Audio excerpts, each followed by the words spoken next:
दीक्षा कौन पाई एक कथा आमे भल भाବରେ जानिनी जन्म मृत्यु चक्रରୁ उद्धार पाई आमर दीक्षा ग्रहण आमे कौन पाई दीक्षा ग्रहण करिबा ना दिव्य ज्ञान प्राप्ति पाई आमे दीक्षा ग्रहण करिबा।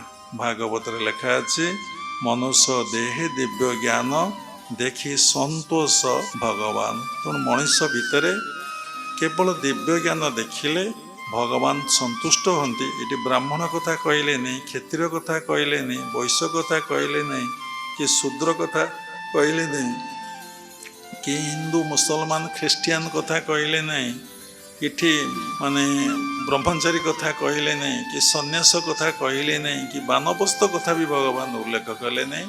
कहले मनुष्य देहे दिव्य ज्ञान देखि संतोष प्रभु भगवान। तो मनुष्य भितर भगवान कौन देखिले संतुष्ट हुंती ना दिव्य ज्ञान।